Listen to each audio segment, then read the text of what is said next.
বন্ধুরা, তোমরা কেমন আছো? আশা করি তোমরা খুব ভালো আছো। আমিও খুব ভালো আছি।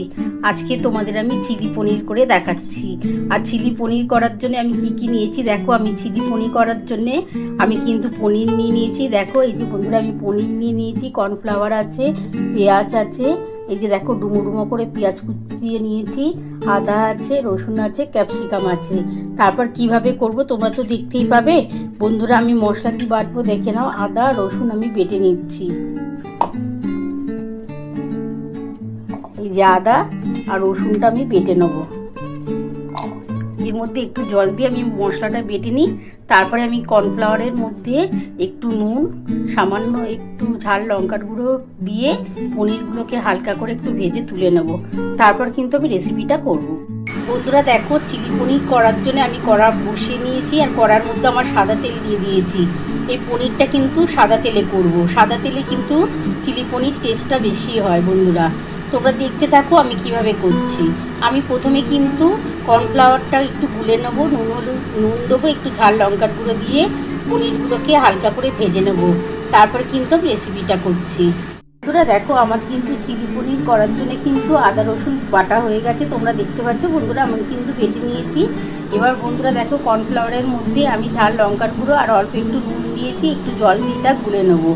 এই যে পনিরটা আছে, আমি এটা জলে গুলে নেওয়ার পর পনিরটা হালকা করে ডুবিয়ে ভেজে তুলে নেবো। খুব কড়া করে ভাজবো না, তাহলে ভালো লাগবে না। আর আজকে কিন্তু আমি ড্রাই করব, চিলি পনিরটা ড্রাই করব, তবেই কিন্তু খেতে ভালো লাগবে। ড্রাই চিলি পনির খেতে কিন্তু দারুণ লাগে, তাই না বন্ধুরা? চলো বন্ধুরা, রেসিপিটা শুরু করা যাক। বন্ধুরা দেখো, আমার কিন্তু কর্নফ্লাওয়ারটা গোলা হয়ে গেছে। এর মধ্যে নুন আর অল্প একটু ঝাল লঙ্কার গুঁড়ো দিয়েছি, আর অল্প একটু এই যে আদা রসুনের একটুখানি পেস্ট দিয়ে দিচ্ছি। জাস্ট অল্প একটুখানি দেবো। এই যে দেখো, খুব সামান্য একটু দিয়ে দিলাম।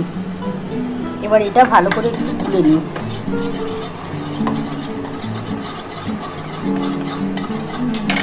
এবার আমি একটা করে পনির, এই যে পনিরগুলো এরকম ডোবাবো, ডুবিয়ে আমি ভেজে নেব।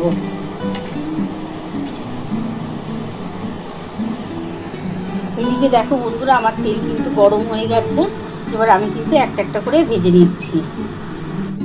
বন্ধুরা এবার দেখো, আমি একটা একটা করে দিয়ে দিচ্ছি, আর গ্যাসটাকে একটু আস্তে করে দিচ্ছি।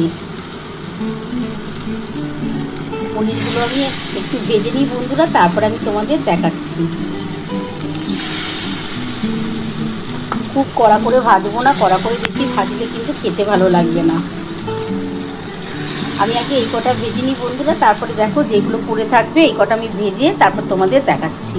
দেখো বন্ধুরা, আমার কিন্তু এই কটা ভাজা হয়ে গেছে। আমি এবার এগুলো